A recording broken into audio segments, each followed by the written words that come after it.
Hi guys, welcome to my blog, and for today's video we're going to tackle one of the most controversial issue about the COVID vaccine. And before we proceed, we will do some research first, okay?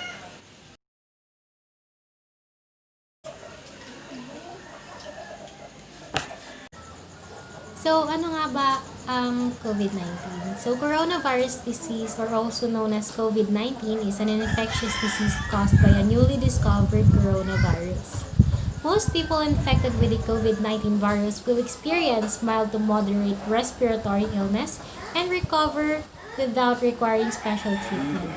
Older people and those with underlying medical problems like cardiovascular disease, diabetes, chronic respiratory disease, and cancer are more likely to develop serious illness.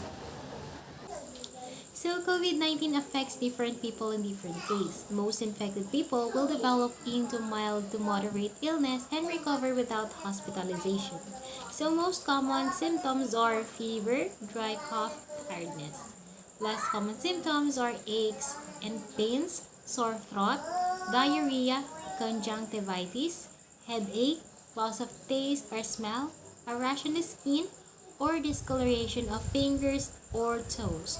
Serious symptoms if you're having this: difficulty breathing or shortness of breath, chest pain or pressure, loss of speech or movement. So, seek immediate medical attention if you have serious symptoms. Always call before visiting the doctors or health facility. So, sa paano paraan nga ba tayo makaka-acquire o paano ba tayo makakahawaan ng COVID-19? So, ito ay sa pamamagitan ng pakipagsalamuha sa mga infected na tao without proper protection equipment. So, ano nga ba yung sinasabi nating proper protection equipment? So, ito lang naman yung pagsusuot ng face mask, face shield, at pagdadala ng alcohol. So, ang pagsuot po kasi ng PPE or proper protective equipment ay nakakabawas sa tsansa ng pag-acquire natin ng COVID-19 sa mga nakakasalamuhan nating mga tao.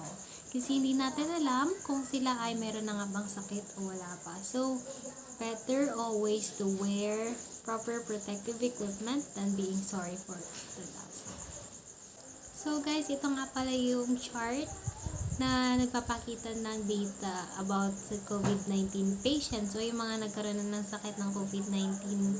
So, makikita dito yung mga gumaling na sa COVID-19 at yung mga namatay.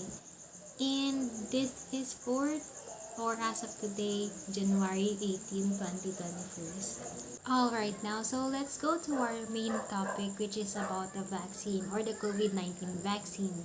So, it is rumored that Philippines will be, or it's not actually rumored, it is stated in the news that we'll be getting our COVID vaccine in China, which is the Sinovac.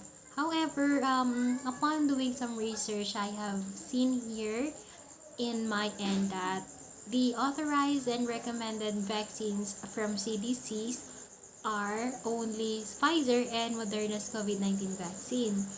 So, I have here also vaccines in phase 3 clinical trial, which are, actually there are 3. So, AstraZeneca's COVID-19, Janssen's COVID-19, and Novavax COVID-19, if I'm not mistaken. So, ang CDC kasi guys, it stands for Centers for Disease Control and Prevention. So, if a vaccine is already approved under that ahensya, nakakagamot talaga or nakakagaling talaga yung vaccine na yun. But if in any case it's not yet been approved, why should we try it, diba? And if it's still under trial, why should we try to buy it as well? Kasi yung naririnig natin sa balita, lately, na order nga daw ang Philippines for vaccine for a large amount without being approved by the CDC or kahit anong ahensya ng pangkalusugan. So, it's a risky play po for me. And aside from that, parang napabalita rin na sinasabi nila na ang Sinovac daw ay isa sa pinakamurang gamot or pinakamurang vaccine, which is not true. Dahil yung nag-research ako, siya yung pangalawa sa pinakamahal na vaccine. So, ipapakita ko sa inyo yung list ng vaccine and yung amount kung magkano siya mabibili at kung ilang doses for ilang turok kada tao.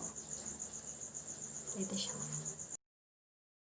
So guys, mapapansin natin dito na pumapangalawa nga siya ang Sinovac with the amount of 3,629 pesos and 50 cents. So I did some research on two of the vaccine that is actually candidate here in the Philippines. The first one is a Pfizer and the other one is the Sinovac. So what happens when I actually try to search for the information for Pfizer, it turns out that there is actually 95% efficacy after the second clinical trial, which means the efficacy is very high. So this vaccine is really good and effective for the COVID patients. And then when I tried to check on the internet about a Sinovac, so loka ako sa information na nakuha ko. Kasi ito siya guys. So, I will provide you the information that I got. So, one moment. So, this vlog is from Mr. Nicanor Austriaco. In this vlog, he mentioned about the government's negotiation with China about obtaining millions of doses of Sinovac vaccine. And they also argued that this is reckless given the lack of phase 3 clinical trial data. Dito naman diniscuss niya yung about sa price ng Sinovac. Dito naman sinabi niya na sa China parang walang nagtitiwalang officials about sa Sinovac. So, nag-search pa ako ng ibang information about Sinovac at ito yung kinalabasan. And here's another vlog from CNN naman. So, sinabi dito na 50.38% lang efficacy nung tinry sa Brazil. They also mentioned that Sinovac has the lowest efficacy rate. So, my verdict or my final opinion about the most controversial vaccine that will be ordered here in the Philippines, which is the Sinovac. I will just be basing it on my research, okay? So, mga information na nag-gather ko sa internet. So, for me, we should not just easily try it.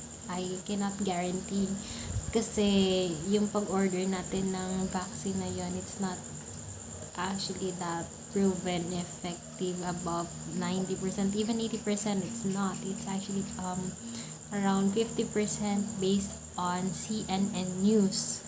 Yun yung nag-gather ko na information. And one more thing for the government, I hope this will serve you a lesson kasi we should not risk life of the people para lang makakuha ng vaccine or makakuha ng slot ng vaccine. I know it's really hard to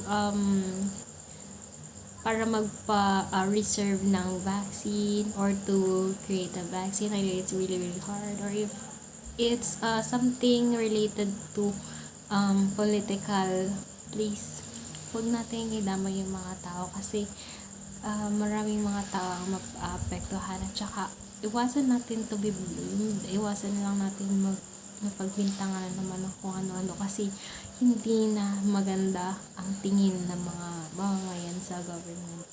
Sa totoo lang, yun lang sa paningin ko bilang isang mamamayan. Hindi na siya maganda sa paningin ng tao kasi ang daming mga errors, although alam ko naman na tao tayo.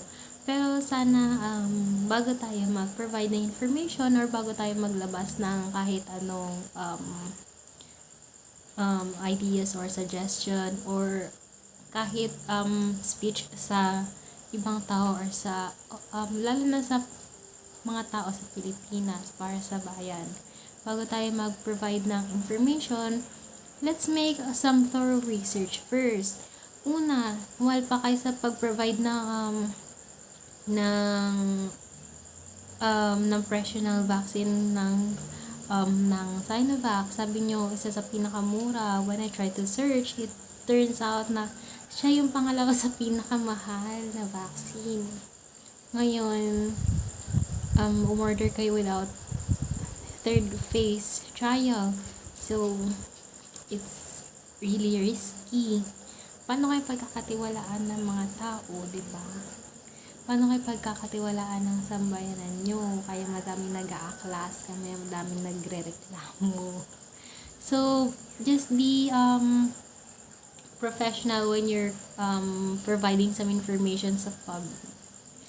Kasi, although we cannot control the opinions of others for their perspective, ang akin lang, to avoid or to minimize some errors, let's just be careful with providing informations. So, yun lang po. Siyaw. Thank you for watching my video and have a nice day.